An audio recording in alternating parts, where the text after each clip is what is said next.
இனிய வணக்கங்களுடன் சீதா பாரதி. இன்னைக்கு நான் உங்களுக்கு சொல்ல போகிற சிறுகதை திரு ஜெயமோகன் அவர்கள் எழுதிய 100 நாற்காலிகள். தமிழில் வெளிவந்த ஆகச்சிறந்த சிறுகதைகளில் ஒன்று இது. அறம் என்கின்ற சிறுகதை தொகுப்பில் உள்ள ஒரு கதை தான் 100 நாற்காலிகள்ங்கிற இந்த கதை. அறம் சிறுகதை தொகுப்பில் இருக்கக்கூடிய எல்லா கதைகளுமே உண்மை மனிதர்களை பற்றி எழுதப்பட்ட கதை. இந்த கதையுமே உண்மை மனிதரை பற்றி எழுதப்பட்ட ஒரு சிறுகதை தான். பொதுவாக ஒரு சினிமா பார்க்கும்போது கூட நமக்கு அந்த கிளைமேக்ஸ் காட்சியிலையோ இல்லைனா ஏதாவது ஒரு சில இடங்கள்லையோ தான் கண்ணில் கண்ணீர் வரும். அதுவும் ஒரு சில திரைப்படங்களில் தான் வரும். இந்த கதையை படிக்கும் பொழுது நிறைய இடத்துல அப்படியே என்னை அறியாமலே கண்களில் கண்ணீர் வடிஞ்சுது. ஒரு 0.0001% மட்டும்தான் என்னால் வார்த்தைகளால் சொல்ல முடியும். ஆனால் அவ்வளோ அற்புதமான ஒரு சிறுகதை ஜெயமோகன் அவர்கள் எழுதியது 100 நாற்காலிகள். கதைக்குள்ளே போலாமா?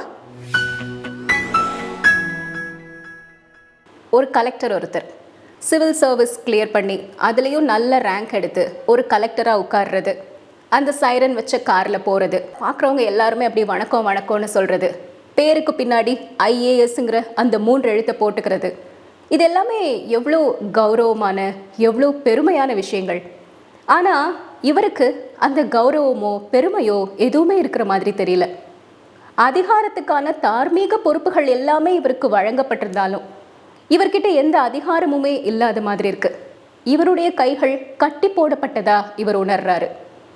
இவர் இந்த பொறுப்பில் உட்கார்றதுக்கு முந்தின நாள் வரைக்கும் அங்கே இருந்த அந்த கலெக்டர் ஒரு சேரில் உட்கார்ந்துருக்காரு.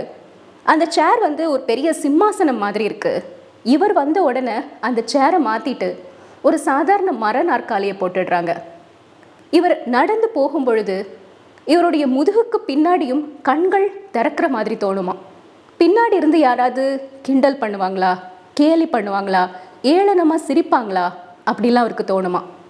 ஒரு கலெக்டராக இருந்தும் எந்த அதிகாரமும் இல்லாமல் கௌரவமோ ஒரு பெருமையோ இல்லாமல் அவர் இருக்கிறதுக்கு காரணம் என்ன? அவர் இடஒதுக்கீட்டின் மூலமாக இந்த இடத்துக்கு வந்திருக்கிறாரு. ஒரு தாழ்த்தப்பட்ட பிரிவை சார்ந்தவர். அந்த கலெக்டருடைய உண்மையான பெயர் காப்பன்.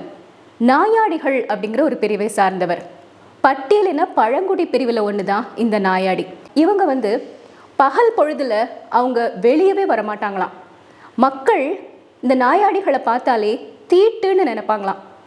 ஒரு மனிதன் இன்னொரு மனிதனை பார்த்து தீட்டுன்னு நினைக்கிறதெல்லாம் எவ்வளோ கொடுமையான விஷயம். தீட்டுன்னு நினைக்கிறதுனால இந்த மனிதர்களை பார்த்தாலே மற்ற மனிதர்கள் கல்லால் அப்படியே எடுத்து எரிஞ்சு கொன்னுருவாங்களாம். செத்ததுக்கு அப்புறமா அங்கேயே போட்டு எரிச்சிருவாங்களாம். கையில் கிடைக்கிற எதனாலும் வச்சு அடிப்பாங்களாம். இதுக்கு பயந்தே இந்த மக்கள் பகல் பொழுதுல வெளியே வரவே மாட்டாங்க. நாயாடிகள் ஏதாவது ஒரு காட்டுக்குள்ள இல்லை பொதருக்குள்ள பன்றிகள் மாதிரி மண்ணில் குழிய தோண்டி அதுக்குள்ளே தான் அவங்க குழந்தைங்களோட வசிப்பாங்க. ராத்திரி நேரம்தான் அவங்க இருக்கிற இடத்த விட்டு ஊருக்குள்ளே வருவாங்க. வயிறு பசிக்குமே, சாப்பிடணுமே. அவங்க சாப்பாட்டுக்கு என்ன பண்ணுவாங்க? என்னென்னலாம் கண்ணில் தென்படுதோ எல்லாத்தையுமே சாப்பிடுவாங்க. புழு பூச்சிகள், விலங்குகள், நாய், எலி, பெருச்சாளி, செத்து போன விலங்குகள், கையில் கிடைக்கக்கூடிய கிழங்குகள், இப்படி எல்லாத்தையுமே சாப்பிடுவாங்க. அவங்களுக்கு ஆடை எதுவுமே கிடையாது. நிர்வாணமாக தான் இருப்பாங்க. அந்தரங்க உறுப்புகளை மட்டும் கமுகு பாளையால் மறைச்சிப்பாங்க. சின்ன குழந்தைங்கள்லாம் பெரும்பாலும் ட்ரெஸ்ஸே இல்லாமல் தான் இருப்பாங்க. அவங்களுக்குன்னு தங்குறதுக்கான ஒரு இடமே கிடையாது. ஊருக்குள்ளே வந்தாலே மக்கள் பார்த்தாலே கல்லால் அடித்து விரட்டுறாங்க. அப்போ அவங்க எங்கே தான் போய் தங்குவாங்க? ஒரு சின்னதாக அவங்களுக்குன்னு ஒரு டென்ட்டு கட்டிட்டு கூட அவங்களால இருக்க முடியாது. மண்ணில் குழி தோண்டி அதுக்குள்ளே தான் வசிப்பாங்க. நல்ல உயரமாக இருப்பாங்க, கருப்பாக இருப்பாங்க, வாட்ட சாட்டமாக இருப்பாங்க. அவங்களுடைய பற்கள் எப்போவுமே முன்னாடி நீட்டிகிட்டு இருக்கும். இதுதான் அவங்களுடைய தோற்றம். இந்த நாயாடிகள் பிரிவில் பிறந்தவர் தான் நம்ம காப்பன். இப்போது அவர் கஷ்டப்பட்டு படித்து கலெக்டர் ஆகியிருக்கிறாரு. சின்ன வயசில் அவருடைய அம்மாவோட இப்படி அங்கேயும் இங்கேயும் சுற்றிக்கிட்டு கையில் கிடைக்கிறது எல்லாம் சாப்பிட்டுக்கிட்டு அப்படி தான் அவருடைய வாழ்க்கை முறை இருந்திருக்குது. ஊருக்குள்ளே போகிறதுக்கே பயப்படுவாங்க. மனிதர்கள் யாராவது பார்த்துருவாங்களோன்னு பயந்து பயந்து பதுங்கி பதுங்கி ஒளிஞ்சு ஓடிக்கிட்டே இருப்பாங்க. மனிதர்களை பார்த்தாலே ஓடுவாங்க.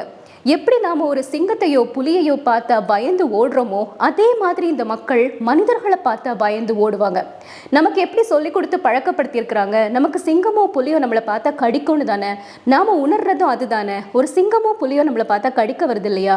அதே மாதிரி மனிதர்கள் இந்த நாயாடிகளை பார்த்தா வெறுக்கிறாங்க, அடிக்கிறாங்க, கல்லால் எரிஞ்சு கொல்லுறாங்க. அப்போ இவங்க என்ன பண்ணுவாங்க? மனிதர்களை பார்த்து பயந்து தானே ஓடுவாங்க. அப்படித்தான் இந்த காப்பன் அப்படிங்கிற சிறுவனும் சின்ன வயசுல இருந்தே மனிதர்களை பார்த்து பயந்து பயந்து ஒடுங்கி ஒடுங்கி அந்த வாழ்க்கையை வாழ்ந்துட்டு இருக்கிறாரு. படிப்பறிவு கிடையாது, சாப்பாடு நல்ல சாப்பாடு சாப்பிட்டதே கிடையாது, மிஞ்சி போனது இந்த மாதிரி கையில் கிடைக்கிறது இதெல்லாம் தான் சாப்பிட்டுட்டு இருக்கிறாரு. ஒரு நாள் இந்த காப்பன் அப்படிங்கிற அந்த பையன் நடந்து போயிட்டே இருக்கும்போது பதுங்கி பதுங்கி போயிட்டு இருக்கும் பொழுது கரமனைன்னு ஒரு ஆறு இருக்குது. அவங்க வாழக்கூடிய ஊர் எதுன்னு பார்த்தீங்கன்னா திருவனந்தபுரம். அப்போ அந்த கரமனை ஆற்றங்கரையில் ஒரு குருகுலம் இருக்குது. அங்கே நிறைய ஏழை பசங்க நின்றுட்டு இருக்கிறத பார்க்குறான் இந்த சின்ன பையன் காப்பன். அவனுக்கு அது என்னன்னே தெரியல, ஏன் இங்கே பசங்கள்லாம் நிற்கிறாங்க அப்படின்னு அவன் பார்த்துட்டு இருக்கும் பொழுதே அந்த குருகுலத்தை பிரஜானந்தான்னு ஒரு சுவாமிகள் தான் நடத்திட்டு இருக்கிறாரு. அவருக்கு போதானந்தான்னு ஒரு சிஷ்யர் இருக்கிறாரு. அந்த போதானந்தா காப்பன் வந்து இங்கே நிற்கிறத பார்த்த உடனே ஏய் அந்த கருப்பனை தூக்குங்கடா அப்படின்னு சொல்கிறாரு. உடனே சக மாணவர்கள் 4-5 பேர் அவனை தூக்கி அப்படியே அந்த ஆற்றுக்குள்ளே கொண்டு போய் போடுறாங்க. இப்போது இந்த காப்பனுடைய தோற்றம் எப்படி இருக்குன்னு பார்த்தீங்கன்னா உடம்பு முழுக்க ஏகப்பட்ட புண்ணு. ஏன்னா அவன் வந்து இந்த மாதிரி புதர்லையும் மண்ணுலையும் தானே இருந்துக்கிட்டே இருக்கிறான். நல்ல சாப்பாடு கிடையாது, போடுறதுக்கு ட்ரெஸ்ஸு கிடையாது. இப்படி புழுதியில் கடந்து புரளும் போது உடம்பு முழுக்க புண்ணு தானே வரும். அவனுக்கு தோலே வெளியே தெரியாதான், அந்த அளவுக்கு உடம்பு முழுக்க புண்ணு. ஆடை இல்லாமல் நிர்வாணமாக தான் நிற்கிறான். கையில் அந்த விரல்கள் எல்லாமே இப்படி சேர்ந்து போயிருக்குமா, புண்ணு வந்து கண் இமைகளை வந்து அவனால் திறக்கவே முடியாது, கண் முழுக்க அவ்வளோ புண்ணு இருக்கும். இப்படிப்பட்ட தோற்றத்தோட அவன் இந்த குருகுலத்துக்கு முன்னாடி நின்ன உடனே அந்த போதானந்தா அவனை தூக்கி அந்த ஆற்றுக்குள்ளே போடுங்கடான்னு சொல்கிறாரு. இந்த போதானந்தா பிரஜானந்தா இவங்க அந்த குருகுலத்தை ஏழை சிறுவர்களுக்காக நடத்திட்டு இருக்கிறாங்க. அவங்க இந்த ஆதரவில்லாத பசங்களை கூப்பிட்டு அவங்களுக்கு சாப்பாடு கொடுத்து அவங்களுக்கு பாடம் சொல்லி கொடுப்பாங்களாம். அந்த மாதிரி இந்த பையன் வந்து நின்று பார்த்துட்டு இருக்கிறத பார்த்த உடனே அவன் உடம்புல இருக்கக்கூடிய அந்த அழுக்கையும் பார்த்த உடனே தூக்கி அந்த கரமனை ஆற்றுக்குள்ளே போடுறாங்க. போட்ட உடனே நிறைய மீனெல்லாம் வந்து அவனை அப்படியே கடிக்க ஆரம்பிக்குது. அந்த புண்ணு மேலே மீன்லாம் கடிக்கும்போது அப்படியே அவனுக்கு பயங்கரமாக வலிக்குது. உடனே போதானந்தா அவனை அப்படியே தூக்குறாரு. அவரை தூக்கி ஒரு நாரை வச்சு உடம்பு முழுக்க நல்லா தேய்ச்சி குளிப்பாட்டி விட்றாரு. அவனுக்கு வலிக்குது, என்னை விட்டுருங்கன்னு கதறான். ஏன்னா அவன் இந்த மாதிரி இடத்துக்குலாம் வந்ததே கிடையாது. அதுக்கப்புறம் அவன் ஒரு அறைக்குள்ளே கூட்டிகிட்டு போய் அவன் உடல் முழுக்க நீல கலரில் இருக்கக்கூடிய ஒரு தைலத்தை அப்படியே பூசுகிறாங்க. அது முதல்ல கொஞ்சம் குளிர்ச்சியாக இருக்குது, அப்புறம் தீ பட்ட மாதிரி அப்படியே எரியுது. ஐயோ எனக்கு இது வேண்டாம், நான் போகிறேன்னு கத்திட்டு ஓடுறான். டேய் உனக்கு சாப்பாடு வேணுமா, அப்போ ஒழுங்கா வா அப்படின்னு கூப்பிடுறாங்க. சாப்பாட்டுக்காக அங்கே இருக்கிறான். இப்போ அந்த உடல் எரியறதெல்லாம் குறைஞ்சிருச்சு, அந்த புண்ணெல்லாம் கொஞ்சம் கொஞ்சமாக ஆறுற மாதிரி அவனுக்கு தோணுது. அவன் முன்னாடி ஒரு இலை போடுறாங்க, அதில் கொண்டு வந்து சோறு வைக்கிறாங்க. சாதத்தை அவன் இதுக்கு முன்னாடி இப்படி சூடாலாம் சாப்பிட்டதே கிடையாது. எப்போவுமே மிஞ்சி போனது, பிச்சை போடுறது, எச்சில் இதெல்லாம் தானே சாப்பிட்டு பழகி இருக்கிறான். எலி பெருச்சாளி இதெல்லாம் தான் பெரும்பாலும் சாப்பிட்ருக்குறான். இந்த மாதிரி சாப்பாடை போட்ட உடனே அவனுக்கே நம்ப முடியல. உடனே அந்த சாதத்தோடு அந்த இலையையும் தூக்கிட்டு ஓடி போகிறான். எங்கேயாவது சாப்பாடு எடுத்துகிட்டு பதுங்கி பதுங்கி ஓரமாக உட்காந்து சாப்பிட்றது தான் வழக்கம். இப்படி சோறு போட்டு இலை போட்டு சாப்பாடுலாம் அவனுக்கு யாருமே போட்டது கிடையாது. அப்படி எந்திக்க போன உடனே அந்த போதானந்தா முதுகில் ஒரு அறை கொடுத்து உட்காந்து சாப்பிட்றா அப்படின்னு சொல்கிறாரு. முதல்ல அந்த ஒரு குழம்பு ஊற்றின உடனே முதல் உருண்டையை உருட்டி வாயில் வைக்க போகிறான். யாராவது பின்னாடி இருந்து டேய் அப்படின்னு அதட்டுவாங்களோ, இல்லை அப்படி கையை பிடிச்சி ஒரு அரைவாங்களோன்னு அவனுக்கு தோணுது. பயமாக இருக்குது. இவ்வளோ நாள் அவன் அப்படி தான் சாப்பிட்ருக்குறான். அவனுக்கு ஒரு சுதந்திரமான உணவுங்கிறதே இது வரைக்கும் இருந்ததில்லை. உடனே யாரும் அப்படிலாம் ஒன்றுமே சொல்லலை. அவனுக்கு சாப்பாடு போடுறாங்க, சாப்பிட்றான், சாப்பிட்டுக்கிட்டே இருக்கிறான். இந்த மாதிரி ஒரு சாப்பாடு அவன் பார்த்ததே கிடையாது. இது வெறும் சோறு இல்லை, இது சோற்று மலை, சோற்று யானை, சோற்று மணல் வெளி. இப்படி ஒரு சோறை வாழ்க்கையில் பார்த்ததே கிடையாது. அவனுக்கு போதுங்கிற வார்த்தையே வாயில் வரவே மாட்டேங்குது. எவ்வளோ சாப்பாடு போட்டாலும் சாப்பிட்டுக்கிட்டே இருக்கிறான். இன்னும் இன்னும் இன்னும் அப்படி கேட்டுட்டு சாப்பிட்டுக்கிட்டே இருக்கிறான். சாப்பிட்டு அவன் வயிறு அப்படி பெருசாயிருச்சு. அதுக்கப்புறம் இவங்களே சரி போதும்னு நிறுத்திட்டாங்க. கூட இருந்த ஒரு சிஷ்யர் ஒருத்தர் இவனை பார்த்து சொல்கிறாரு, டேய் உன் வயிறு இப்படி கல் மாதிரி ஆகிருச்சு, ஒரு பேனை மேலே வச்சு அப்படியே நசுக்கிடலாம் போல இருக்குதேன்னு சொல்கிறாரு. அந்த அளவுக்கு வயிறு முட்டை சாப்பிட்றான். அவனுக்கு இங்கே பிடிச்சிருச்சு, நல்லா சாப்பாடு போடுறாங்களேன்னு சொல்லி இங்கே இருக்கிறான். அவங்க சொல்லிக் கொடுக்கக்கூடிய பாடத்தையும் கொஞ்சம் கொஞ்சமாக கற்றுக்க ஆரம்பிக்கிறான். இப்படி இங்கே இருந்த உடனே அவங்க அம்மா அவனை தேடி வர்றாங்க. அவங்களுக்கு மொத்தம் 10 பிள்ளைகள். ஆனால் இப்போ உயிரோடு இருக்கக்கூடியது காப்பன் மட்டும்தான். அவனுடைய அக்காவும் கொஞ்ச நாளைக்கு முன்னாடி இறந்து போயிட்டா. இப்படி எல்லா பிள்ளைங்களும் இறந்து போனதால இப்போ காப்பன் மட்டும்தான் அவங்களுக்கு பிள்ளைன்னு உயிரோடு இருக்கிறதுனால காப்பனை தேடிட்டு அவங்க அம்மா வர்றாங்க. வந்து இந்த ஆசிரமத்தில் குருகுலத்தில் இவன் இங்கே இருக்கிறத பார்த்த உடனே அந்த ஆட்களை பார்த்து பயப்படுறாங்க. தம்புரான் தம்புரான், என் மகனை கொடு, என் பிள்ளையை கொடு, என் பிள்ளையை கொடு தம்புரான் அப்படின்னு கையெடுத்து கும்பிட்டு கேட்குறாங்க. அவங்கள பொறுத்த வரைக்கும் மனிதர்கள்னாலே ஏதோ சிங்கம் புலி மாதிரி தானே, அடித்து கொல்லக்கூடியவங்க. அவங்க கிட்ட போய் நம்ம பிள்ளை நிற்கிறானே அப்படின்னு அவங்களால அதை தாங்கிக்கவே முடியல. என் பிள்ளையை கொடு, என் பிள்ளையை கொடுன்னு கேட்குறாங்க. வந்து அவனை கூட்டிட்டும் போயிடுறாங்க. ஒரு 4-5 நாள் காப்பன் வீட்டில் இருக்கிறான். திரும்பவும் சோறு ஞாபகம் வந்த உடனே அம்மாவுக்கு தெரியாமல் தப்பிச்சு இந்த குருகுலத்துக்கு வந்துடலாம். குருகுலத்தில் சுவாமிகள் இவனுக்கு சாப்பாடெலாம் கொடுக்குறாரு. இவன் நல்லா படிக்கிறத கவனிக்கிறாரு. அதனால அந்த பிரஜானந்தாங்கிற சுவாமி என்ன சொல்கிறாரு, இவன் நல்லா படிக்கிறான், இவனுடைய பேரை நம்ம தர்மபாலன் அப்படின்னு வச்சுருவோம். இவனை பாலக்காட்டில் இருக்கக்கூடிய அந்த பழங்குடியினருக்கான உண்டு உறைவிட பள்ளிக்கு அனுப்பி வச்சிடலாம் அப்படின்னு சொல்கிறாரு. இவன் நல்லா படிக்கிறதுனால எல்லாரும் முடிவு பண்ணி அவனை பாலக்காட்டுக்கு அனுப்பிடுறாங்க. அவனுக்கு இயல்பாகவே அந்த படிப்பு வருது. அதனால அந்த பாலக்காட்டில் இருக்கக்கூடிய உண்டு உறைவிட பள்ளிக்கு போகிறான். அங்கே போய் படிக்க ஆரம்பிக்கிறான். அங்கே பழங்குடியினருக்கான பள்ளியாக அது இருந்தாலுமே கூட அங்கேயும் இவன் மீது நிறைய வன்முறைகள் செலுத்தப்படுது. அவனுக்குன்னு ஒரு பாத்ரூமே கிடையாது, கழிப்பறை எதுவுமே கிடையாது. அவனோட அறையில் தங்கிக்கிறதுக்கு யாருமே வரமாட்டாங்க, யாரும் இவன் கூட பேச மாட்டாங்க. மூங்க அப்படின்னு அவனை கூப்பிடுவாங்களாம். அதாவது ஆந்தைன்னு அர்த்தம். ஒரு ஆந்தை எப்படி உட்காந்து கண்ணை மட்டும் உருட்டிகிட்டே இருக்குமோ அதே மாதிரி உட்காந்து தான் இவனும் யார்ட்டையும் பேசாமல் அமைதியாக படிச்சுக்கிட்டே இருப்பான். அப்படியே அவன் படிக்கிறான். அவனுக்கு இந்த குருகுலத்திலிருந்து ஒரு சில உதவித்தொகை கிடைக்குது. அதை வச்சு அவனுடைய படிப்பை முடிக்கிறான். அவன் BA பொருளாதாரம் படிக்கிறான், MA பொருளாதாரம் படிக்கிறான். வாழ்க்கையில் படிப்பு தான் நமக்கு முக்கியம்னு அவனுக்கு எப்படியோ தோணுது. அதனால அவனுடைய படிப்பை வந்து ரொம்ப ஆர்வத்தோடு செஞ்சுட்டே இருக்கிறான். இந்த சமயத்தில் பார்த்தீங்கன்னா பிரஜானந்தா இவனை பார்க்கணுன்னு சொல்லி அனுப்புகிறாரு. பிரஜானந்தாவை பார்க்குறதுக்காக அவன் வர்றான். பிரஜானந்தாவுக்கு இப்போ ரொம்ப வயசாகிருச்சு. என்னப்பா எப்படி இருக்க அப்படின்னு கேட்டுட்டு நீ என்ன படிச்சுட்ருக்கன்னு விசாரிக்கிறாரு. அவன் சொல்கிறான், நான் இந்த மாதிரி பொருளாதாரம் படிக்கிறேன், நீ சிவில் சர்வீஸ் படிக்கணும், அதில் நல்ல ரேங்கில் பாஸ் பண்ணணும் அப்படின்னு சொல்கிறாரு.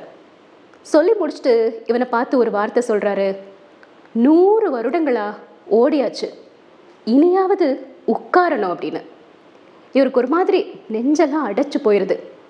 அந்த குரு சொன்ன வார்த்தைகளை அப்படியே உள்ள வாங்கிக்கிறாரு. அடுத்ததா அந்த குரு சொல்கிறாரு, உன்னுடைய அம்மாவுக்கு நீ நிறைய தீங்கு செஞ்சுட்ட, நிறைய பாவம் செஞ்சுட்ட, அவள் ஒரு தூய மிருகம். இந்த வார்த்தையை பாருங்களேன், தூய மிருகம்.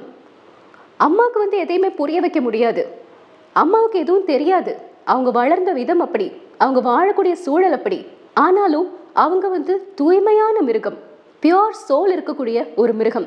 மிருகமாகவே இருந்தாலும் தூய மிருகம். அவளுக்கு இது வரைக்கும் நிறைய கஷ்டம் கொடுத்துட்ட, நிறைய பாவம் செஞ்சுட்ட, அதுக்கு நீ என்ன பிராயச்சித்தம் செய்ய போற? அம்மாவை பார்த்துக்கோ அப்படின்னு ஒரு அறிவுரை சொல்கிறாரு. நீ கண்டிப்பாக வாழ்க்கையில் படித்து முன்னேறணும், ஓடிட்டே இருந்தது போதும், உட்காரணும். அப்படி நீ வாழ்க்கையில் ஒரு நல்ல நிலைக்கு வரும்பொழுது நான் இறந்து போயிட்டேன்னு உனக்கு செய்தி வந்ததுன்னா நீ என்னை வந்து பார்க்கணுன்னு அவசியம் இல்லை, உன் வாழ்க்கையில் நீ முன்னேறினா போதும். இப்படி ஒரு சில அறிவுரைகளை சொல்லி அனுப்புகிறாரு. அவனுக்கு அந்த பிரஜானந்தா சொன்னது மனசுக்குள்ளே ஒழிச்சுக்கிட்டே இருக்குது. சிவில் சர்வீஸ் படிக்கணும், நல்ல ரேங்கில் பாஸ் ஆகணும், எப்படியாவது வாழ்க்கையில் உயர்ந்த நிலைக்கு வரணும், ஓடிட்டே இருந்தது போதும், பதுங்கி பதுங்கி வாழ்ந்தது போதும், இந்த முதுகெலும்பு எனக்கு கொடுத்துருக்கிறதே நான் கூனி குறுகி உட்கார்றதுக்கு தான் இவ்வளோ நாளும் நினச்சிட்டு இருந்தேன், அதை எல்லாத்தையும் மாற்றணும், வாழ்க்கையில் நானும் மற்றவங்கள மாதிரி சாதிக்கணும் அப்படின்னு முடிவு செய்கிறாரு. ரொம்ப தீவிரமாக படிக்கிறாரு. அந்த குரு சொன்ன மாதிரி அம்மாவை போய் சந்திக்கணும்னு தோணுது. ஆனாலும் இப்போ ஓடிட்டே இருந்ததுனால அம்மாவை பற்றிய எண்ணங்களே அவருக்கு வரல. படிக்கிறாரு, தீவிரமாக படிக்கிறாரு, சிவில் சர்வீஸ்க்கு முயற்சி செய்கிறாரு, அந்த எக்ஸாமில் பாஸ் பண்ணுறாரு. இப்போது அவருக்கு இன்டர்வியூ. அந்த இன்டர்வியூவுக்கு கிளம்பி போகும் பொழுது பிரஜானந்தா இறந்துட்டாருங்கிற செய்தி அவருக்கு வந்து சேருது. அப்போ பிரஜானந்தா சொன்ன வார்த்தைகள் எவ்வளோ உண்மையானவை. நீ வாழ்க்கையில் முன்னேறும் போது நான் இறந்து போயிடுவேங்கிற செய்தி உனக்கு வரும், ஆனால் நீ என்னை வந்து பார்க்க வேண்டான்னு சொன்னார். இப்போது அவர் சொன்ன வார்த்தைகள் எவ்வளோ உண்மையானவைன்னு தோணுது. அப்போது அவர் சொன்ன எல்லா வார்த்தைகளுமே இவர் மனதில் ரொம்ப அடி ஆழத்தில் போய் பதியுது. அம்மாவை காப்பாற்றணும்னு அவர் சொன்ன வார்த்தையும் சரி, வாழ்க்கையில் உயர்ந்த நிலைக்கு வரணும்னு சொன்ன வார்த்தையும் சரி, அதை மனசில் அப்படியே நிலை நிறுத்திக்கிட்டே நேர்முக தேர்வுக்காக இப்போ போகிறாரு. அந்த இன்டர்வியூ ரூமுக்குள்ளே போன உடனே ஏசி ரூம், அப்படியே உடம்பெல்லாம் கொஞ்சம் நடுக்கமாக இருக்குது. இதய துடிப்பு இவருடைய காதுக்குள்ள வந்து கேட்குது. அந்த இன்டர்வியூ பேனலில் ஒரு 8 பேர் உட்கார்ந்துருக்குறாங்க. அதில் ஒருத்தர் இவரை பார்க்குறாரு. தர்மபாலன் அப்படின்னு இவரோட பேரை வாசிக்கிறாரு. வாசித்து முடிச்சுட்டு அடுத்த நொடி அவருடைய ஜாதியை பார்க்குறாரு. நாயாடி, அந்த ஜாதியா அப்படின்னு கேட்குறாரு. இவருக்கு மனசுக்குள்ள ஒரு மாதிரி இருக்குது. வாழ்க்கை முழுக்க இவருடைய ஜாதியை மறக்கிறதுக்கு யாருமே அனுமதிக்கிறதே இல்லை. நான் வந்து பிச்சை சோறு சாப்பிட்டு தான் வளர்ந்தேன். என் உடம்புல ஓடக்கூடியது பிச்சை ரத்தம் தான். அதை நான் மறக்கலை. ஆனால் எனக்கு பிச்சை போட்டாங்க பாருங்க, அவங்களும் அதை என்னை மறக்கவே விட மாட்டாங்க. இப்போது இந்த ஐஏஎஸ் எக்ஸாம் பாஸ் பண்ணி இன்டர்வியூக்காக வந்து உட்கார்ந்துருக்கும் போது இவர்கிட்ட முதலாக கேட்கப்படக்கூடிய ஒரு கேள்வியே அவருடைய ஜாதியை பற்றியது தான். ஆமாம், நான் இந்த ஜாதி தான் சொல்கிறாரு. உங்கள் ஜாதி எல்லாருமே இப்போ முன்னேறிட்டிங்களா அப்படின்னு அடுத்த கேள்வி கேட்குறாங்க. இல்லை, இன்னும் நிறைய பேர் அங்கே இங்கே ஓடி அப்படி தான் அவங்க வாழ்க்கையை கழிச்சிட்டு இருக்கிறாங்கன்னு பதில் சொல்கிறாரு. அடுத்ததாக அங்கேருந்த ஒருத்தர் இவரை பார்த்து அடுத்த கேள்வி கேட்குறாரு. நீங்கள் இப்போது மாவட்ட ஆட்சித்தலைவராக பொறுப்பேற்று ஒரு மாவட்டத்தில் இருக்கிறீங்க. உங்களுக்கு ஒரு முடிவெடுக்கக்கூடிய சூழ்நிலை வருது. ஒரு பக்கத்தில் உங்கள் ஜாதி நாயாடி ஆட்கள் இருக்காங்க, இன்னொரு பக்கத்தில் நியாயம் இருக்குது. நீங்கள் எந்த பக்கம் முடிவெடுப்பீங்க அப்படின்னு. இவருக்கு உடலில் இருக்கக்கூடிய ரத்தம் எல்லாமே அப்படியே உஷ்ணமாகிற மாதிரி தோணுது. அவர் மனதில் பட்ட உண்மையை அப்படியே அந்த தருணத்தில் வெளிப்படையாக சொல்கிறாரு. இது சரியா தவறா அதை பற்றிலாம் அவர் யோசிக்கல. அவர் அங்கே இருந்தவங்களை பார்த்து கேட்குறாரு, நியாயம்னா என்ன சார்? சட்டங்களும் சம்பிரதாயங்களுமா நியாயத்தை தீர்மானிக்குது? ஒரு நாயாடி ஒரு பக்கமும் ஒரு மனிதன் இன்னொரு பக்கமும் இருக்கும் பொழுது சமத்துவம் யாருக்கு இருக்குது? சமத்துவம் அங்கே மறுக்கப்படுது தானே. விழுமியங்களில் மகத்துவமானது சமத்துவம் தான். ஒரு நாயாடிக்கு சமத்துவம் மறுக்கப்படும் பொழுது அவனுக்கு அநீதி இழைக்கப்பட்டதா தானே அர்த்தம். அப்படி அவனுக்கு அநீதி இழைக்கப்படும் பொழுது ஆட்டோமேட்டிக்காக நியாயங்கிறது அவன் பக்கம் தானே இருக்குது. அப்போ நியாயம் அவன் பக்கம் இருக்குன்னு தானே நான் தீர்ப்பு சொல்ல முடியும் அப்படிங்கிறாரு. சரிங்க, உங்கள் நாயாடி ஒருத்தர் ஒரு ஆளை கொலை பண்ணிட்டாருன்னு வச்சுக்கோங்க, யார் பக்கம் தீர்ப்பு சொல்வீங்க அப்படின்னு கேட்குறாரு. இவர் சொல்கிறாரு, நாயாடி கொலையே செஞ்சிருந்தா கூட நியாயம் அவன் பக்கம்தான் இருக்கும், அவனுக்கு தான் நான் தீர்ப்பு சொல்வேன்னு உறுதியாக சொல்கிறாரு. அவருக்கு இந்த பதில் சொல்கிறது சரியா தப்பான்லாம் தெரியல.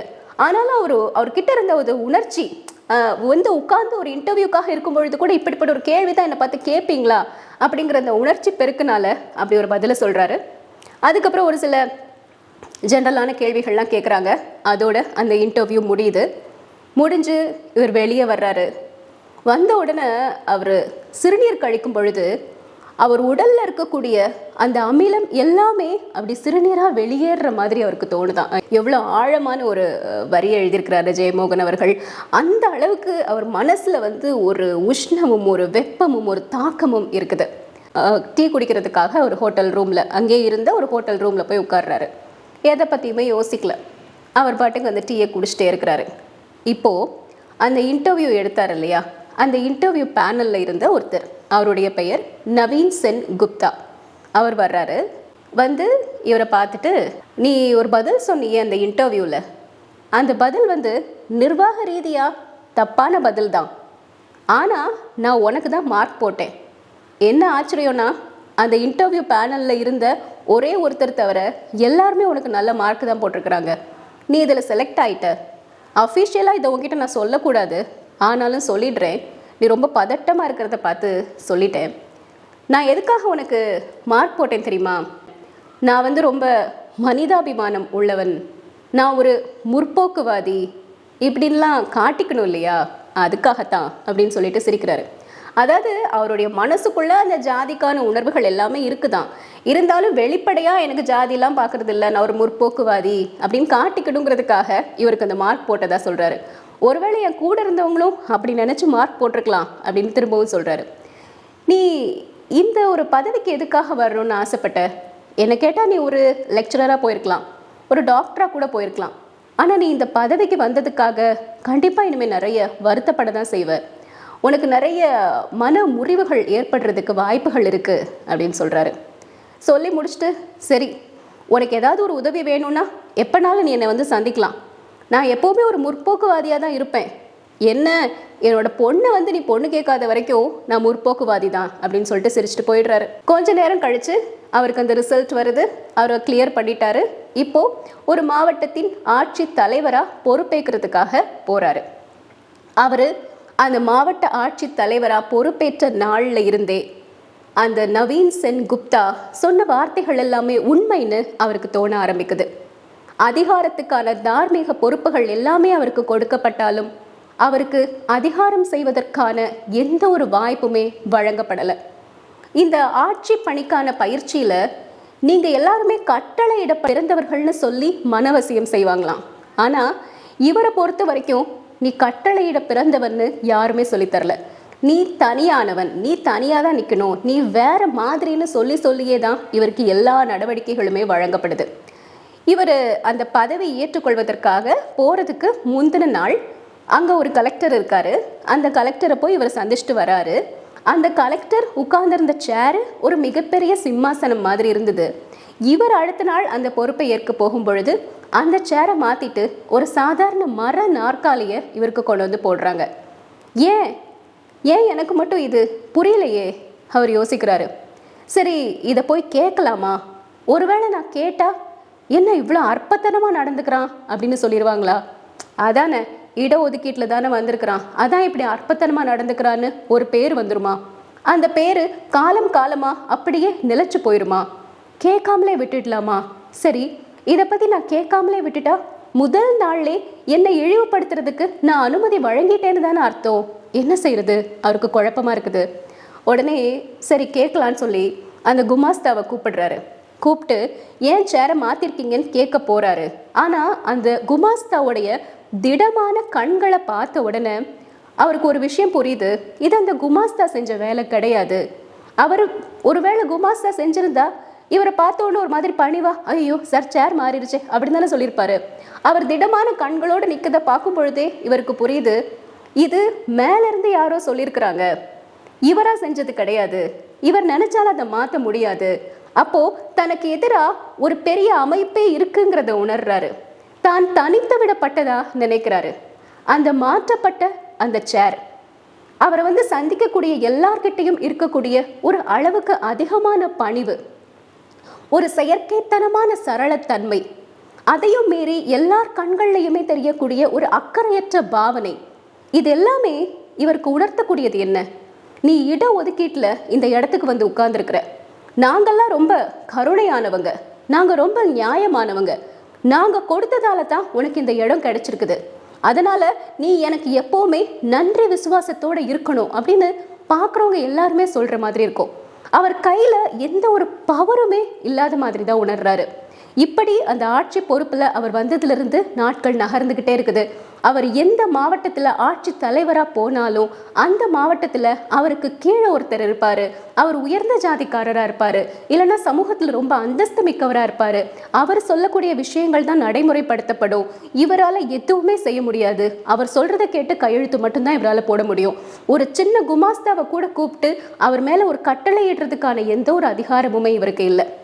இப்படி இந்த நாட்கள் நகருது. பொறுப்பேற்ற உடனேயே அவர் நினைக்கிறாரு, எப்படியாவது திருவனந்தபுரத்தில் போய் அம்மாவை பார்க்கணும் அப்படின்னு. பிரஜானந்தா சுவாமி சொன்ன வார்த்தை, அம்மாவுக்கு நீ என்ன பிராயச்சித்தம் செய்ய போற, அது காதுக்குள்ளே ஒலிச்சுக்கிட்டே இருக்குது. அம்மாவை தேடி கண்டுபிடிக்கிறதுக்காக போலீஸ்காரங்களை அனுப்பி விடுறாரு. அம்மான்னு சொல்லலை, அடையாளங்களை மட்டும் சொல்கிறாரு.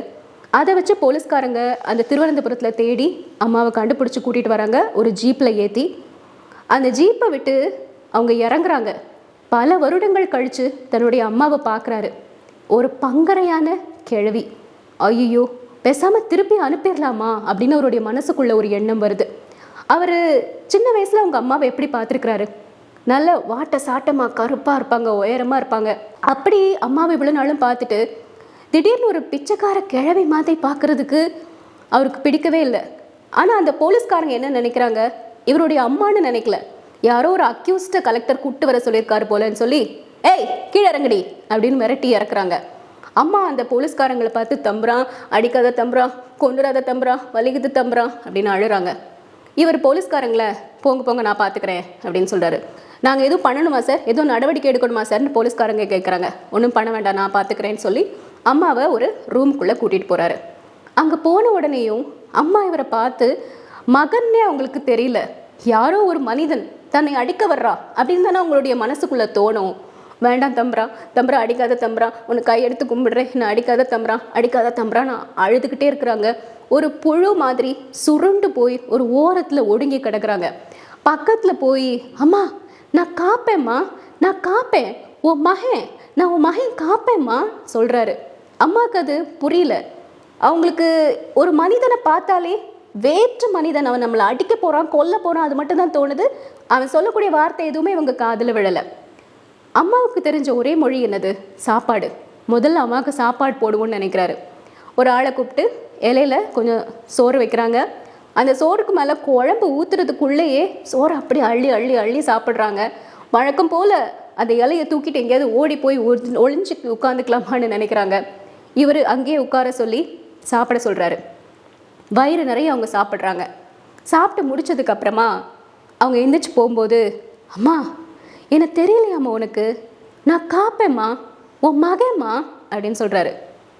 அம்மா சரி சொல்லிட்டு திரும்பவும் நடந்து போயிட்டாங்க. அம்மாவை திருப்பி அவங்க கையை இவருடைய முகத்துக்கு மேலே வச்சு நல்லா தொட்டு பார்க்க சொல்லி, அம்மா தொட்டு பாருமா, நான் காப்பேம்மா, உன் மகேம்மா அப்படின்னு சொல்கிறாரு. இப்போ தான் அம்மாவுக்கு அந்த உணர்வுகள் வருது. அவரை தொட்ட உடனே அவர் கிட்ட போய் அவருடைய அந்த வாசம் அதெல்லாம் வச்சு தன்னுடைய மகன் தான் உணர்ந்துக்கிறாங்க. லே காப்பா அப்படின்னு ஒரு பெரும் குரல் எடுத்து சத்தம் போடுறாங்க. அவர் அப்படியே கட்டி அணைச்சிக்கிறாங்க, முத்தம் கொடுக்குறாங்க. முத்தம்ங்கிறது அவங்கள பொறுத்த வரைக்கும் கடிக்கிறது தான். அப்படி கண்ணங்களெல்லாம் லேசாக கடிச்சு வைக்கிறாங்க. முதுகை போட்டு இப்படி அடி அடி அடின்னு அடிக்கிறாங்க, முகத்தை அடிக்கிறாங்க. லே காப்பா, லே காப்பா, லே காப்பா அப்படின்னு பெரும் குரல் எடுத்து சத்தம் போடுறாங்க. வெளியே இருந்த காவல்காரங்கெல்லாம் நினச்சிக்கிறாங்க கலெக்டரை இவங்க தாக்க வந்துட்டாங்க போல் அப்படின்னு நினச்சிட்டு உள்ளே வராங்க. இல்லை ஒன்றும் இல்லை, நீங்கள்லாம் போங்கன்னு அனுப்பி விட்டுட்டுறாரு. அப்புறம் அம்மா அப்படியே சத்தம் போட்டுட்டே மயக்கம் போட்டு கீழே விழுந்துட்டாங்க. சரி அவங்க கொஞ்சம் தூங்கட்டும்னு அவங்கள ஒரு ஓரமாக தூங்க வைக்கிறாரு. அதுக்குள்ளே கீழே இருந்த ஒரு பணியாளரை கூப்பிட்டு ஒரு புடவை, நல்ல புடவை ஒன்று வாங்கிட்டு வர சொல்கிறாரு. அம்மா ஒரு மாதிரி கந்தலான ஆடை தான் அணிஞ்சிருக்கிறாங்க. இவருக்கு நிறைய பகல் கனவெல்லாம் வருது. அம்மாவுக்கு நல்லா ஆடை கொடுக்கணும், அவங்கள நம்ம நல்லா பார்த்துக்கணும். இவ்வளோ நாள் அம்மாவுக்காக நிறைய பாவம்லாம் செஞ்சுட்டோம்.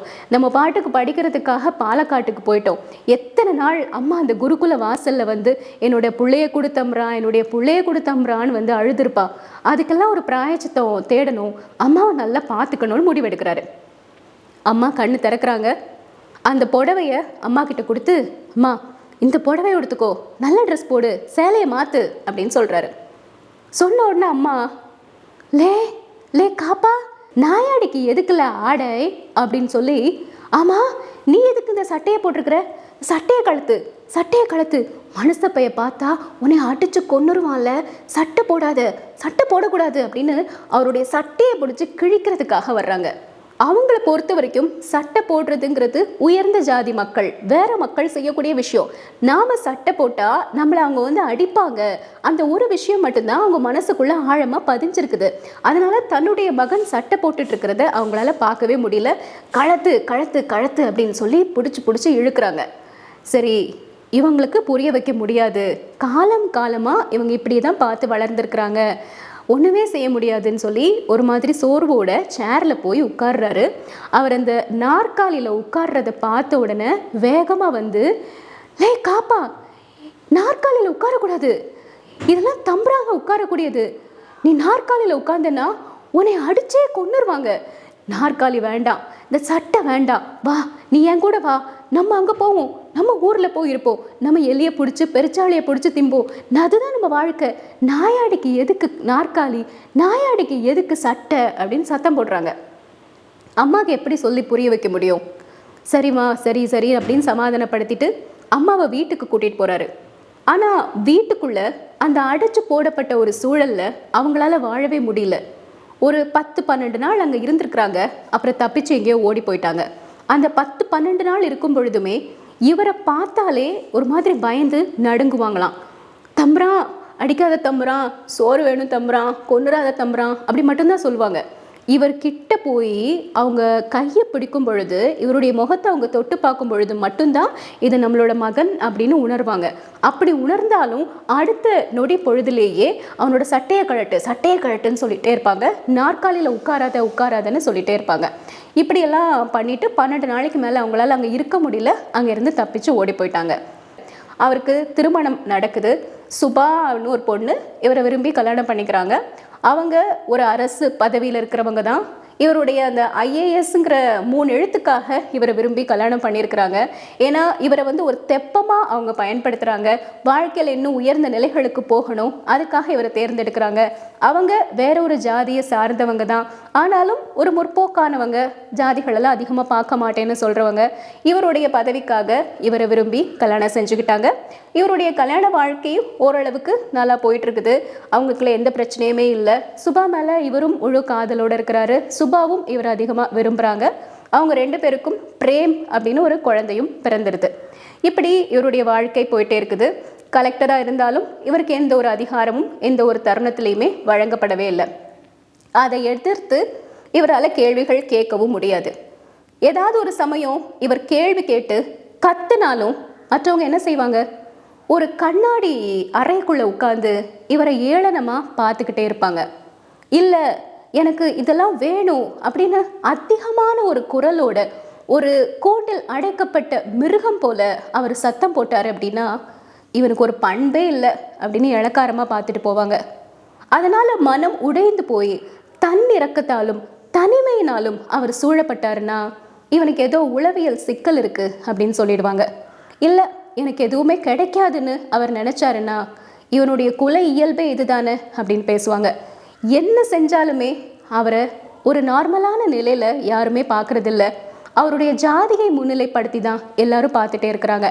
அந்த பொறுப்பில் எந்த ஒரு அதிகாரமும் இல்லாமல் அப்படியே அவருடைய வாழ்க்கை போயிட்டே இருக்குது. கல்யாணமும் முடிஞ்சிருச்சு, குழந்தையும் பிறந்துருச்சு. இந்த சமயத்தில் ஒரு நாள் ஒரு மக்கள் குறை தீர்க்கக்கூடிய கூட்டத்தில் உட்கார்ந்துருக்கிறாரு.